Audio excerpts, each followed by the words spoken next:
Bagaimana Ustaz, kami bisa selalu merasa cukup gitu Ustaz, qanaah di tengah kesulitan saat ini. Ya tidak hanya rakyat biasa, para pejabat pun bisa selalu merasa cukup. Kalau kita berharap dari negara, berharap dari jabatan kita, berharap dari perdagangan kita, berharap dari seseorang, tidak akan pernah kita akan merasa cukup.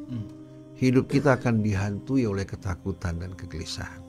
Tapi kalau kita bersandar bersama Allah, yakin kepada Allah, kita berusaha bekerja, tapi hati kita betul-betul sepenuhnya bersandar kepada Allah. Pada saat itu insya Allah dia tidak akan mengalami ketakutan dan kesedihan. Sebagaimana firman Allah dalam surat Fussilat, innal ladzina qalu rabbuna Allah tsumma istaqamu tatanazzalu alaihimul malaika alla takhafu wa la tahzanu wa abshiru bil jannati allati kuntum tu'adun. Ini merupakan janji dari Allah. Siapa yang berkata Rabbuna Allah, artinya penjagaku, pelindungku adalah Allah. Kemudian dia istiqamah sesuai dengan apa yang diucapkan, sepenuhnya dia berserah diri kepada Allah. Dan kita melihat buktinya. Sayyidah Hajar bersama Ismail ketika ditinggalkan oleh suami atas perintah Allah, apa yang dilakukan? Ketika habis bekalnya, dia bersa'i, artinya berusaha. Kata usaha itu dari bahasa Arab as'a, karena ain susah disebutkan. Jadi sa'i itu sebetulnya berusaha. Sayyidah Hajar naik ke sofa, melihat ke sana kemari, tidak menemukan sesuatu, berangkat menuju Marwah sebanyak 7 kali. Setelah dia menghabiskan daya upaya, dia mengatakan, ya Allah, aku telah melaksanakan apa yang kau wajibkan untuk usaha. Sepenuhnya kami serahkan padamu. Kalau kita lihat usahanya itu mondar-mandir di antara Safa dan Marwah, sebetulnya menurut akal tidak mungkin akan menghasilkan apa-apa. Allah ingin tunjukkan padanya, bukan usaha kamu yang menghasilkan rezeki, tapi Allah yang memberikan rezeki. Kamu berobat, yang menyembuhkan siapa? Allah, bukan obat.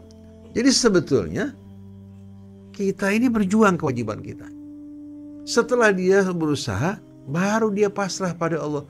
Bayangkan, setelah itu Allah perintahkan Jibril untuk datang kepadanya membawa makanan.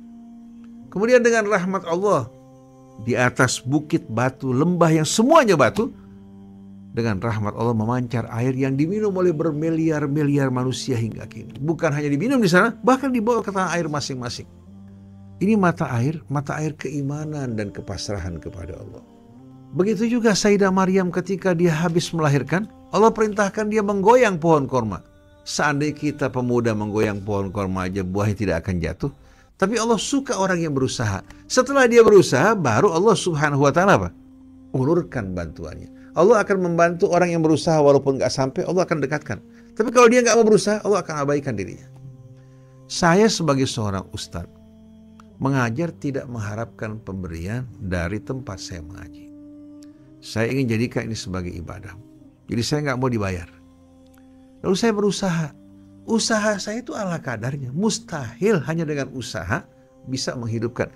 Tapi itu yang mampu saya lakukan. Terkadang kita berhubungan dengan kebutuhan, baik itu untuk berobat. Dengan hasil usaha kita mustahil kita bisa membiayai apa? Kebutuhan kita berobat. Terkadang kita butuh untuk anak-anak kita sekolah.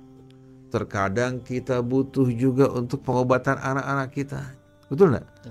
Terkadang ada kebutuhan-kebutuhan mendadak yang cukup besar.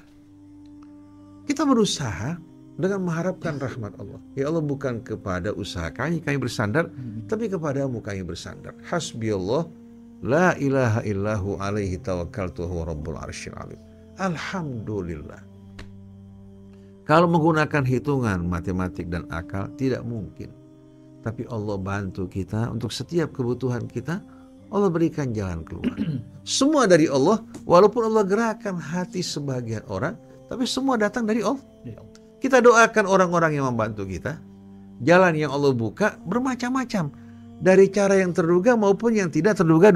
Jadi kalau Anda ingin mempunyai rasa qanaah dan cukup, jangan pernah lepaskan tangan Anda dari Allah. Jangan pernah lepaskan hati Anda dari Allah. Bersandar pada Allah, tapi berusaha. Berusaha semaksimal kemampuan kita. Selebihnya pasrahkan pada Allah. Anda tidak akan pernah kecewa.